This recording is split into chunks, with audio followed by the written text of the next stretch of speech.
नमस्कार दोस्तों। ईमानदार और दो ढक। दिल्ली में एक ईमानदार साहूकार रहता था। एक बार दो ठग सेठ के भेष में उसके पास आए और साहूकार से बोले, हम दोनों कुछ जेवरात बेचना चाहते हैं। आपसे निवेदन है कि आप उन्हें बिकवा दें। आपकी बड़ी कृपया होगी। साहूकार छल कपट से परे एक सरल स्वभाव का व्यक्ति था। उसने उत्तर दिया, जब तक मैं इन जेवरातों को खरीदारों को दिखाकर उनसे बातचीत न करूं, तब तक मैं आपको नहीं कह सकता कि ये बिकेंगे या नहीं। इसीलिए आपको इन जेवरातों को मेरे पास छोड़ना होगा। कल दोपहर तक ग्राहकों से बात करके मैं आपको जानकारी दे दूंगा। सेठ के रूप में आए ठग बोले, आप बेखटक इन जेवरातों को अपने पास रखें, पर एक बात का ध्यान रखें कि जब हम दोनों एक साथ इन जेवरातों को लेने आए तब ही इन्हें लौटाइएगा, एक के आने पर मत लौटाइएगा। साहूकार ने कहा, ऐसा ही होगा। ठग जेवरात साहूकार के हवाले कर वहाँ से आगे बढ़ गए। 60-70 गज का फासला तय करने के बाद उनमें से एक साहूकार के पास वापस आया और बोला, हम ये जेवरात आपके पास नहीं छोड़ना चाहते। आप कृपया करके इन्हें वापस दे दीजिए। हम लोग कल दोपहर फिर आपकी सेवा में हाजिर हो जाएंगे। साहूकार ने पूछा, आपके दूसरे साथी कहाँ हैं? उस ठग ने उंगली से अपने दूसरे साथी की ओर इशारा कर साहूकार को बतलाया, उस तिराहे पर मेरा दूसरा साथी अपने एक मित्र से वार्तालाप कर रहा है। उसके कहने पर ही मैं आपके पास आया हूँ। साहूकार ने भी जब दूसरे ठग को तिराहे पर खड़ा देखा तो उसने विश्वास कर पहले ठग को जेवरात वापस कर दिए। वह ठग जेवरात लेकर चला गया। कुछ समय बीता तो दूसरा ठग साहूकार के पास आया और जेवरात मांगने लगा। इस पर साहूकार बोला, जब आप तिराहे पर अपने मित्र से वार्तालाप कर रहे थे तब आपका दूसरा साथी आया था और वह जेवरातों को लेकर गया।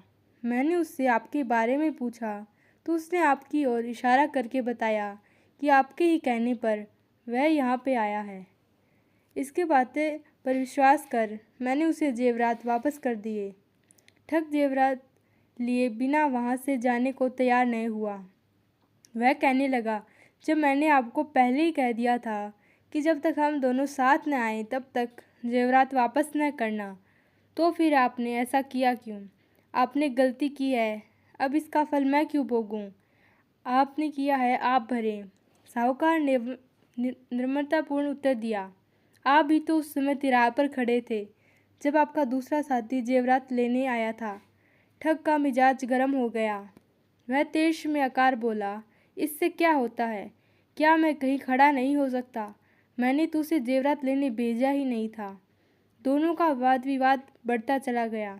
ठग किसी तरह से भी बिना जेवरात के मानने को तैयार न था।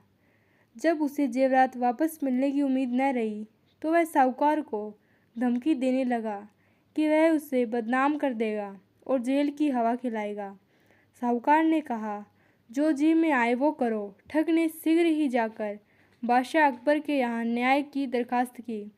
अकबर के इस प्रकरण के निपटारे की जिम्मेदारी बीरबल को सौंपी। बीरबल ने आदेश का पालन करते हुए साहूकार को बुलवाया। साहूकार बीरबल के सामने उपस्थित हुआ और सारी बात उसे बताते हुए बड़े बड़े विश्वसनीय महाजनों की गवाही भी दिलवाई। बीरबल को तब यह यकीन हो गया था कि ठग का दावा झूठा है। वह ठग से बोला, जब यह बात तय हुई थी कि तुम और तुम्हारा साथी एक साथ जेवरात लेने आ जाओगे तब ही साहूकार तुम्हें जेवरात वापस देगा। फिर तुम अकेले क्यों आए हो? तुम्हारा दूसरा साथी कहाँ है? ठग को कोई जवाब देते नहीं बना। तब बीरबल ने साहूकार को आज्ञा दी, जाओ, जब दोनों साथ आए तब इन्हें मेरे पास ले आना। अकेले आए तो भी लाना। ठग समझ गया कि अब उसको कोई चाल नहीं चलेगी। लाचार होकर वह वापस चला गया और फिर कभी साहूकार के पास नहीं आया। साहूकार इस न्याय से बहुत खुश हुआ। अकबर ने भी मन ही मन बीरबल की बुद्धि की प्रशंसा की। धन्यवाद। अगर आपको यह वीडियो अच्छी लगी हो तो सब्सक्राइब ज़रूर करें।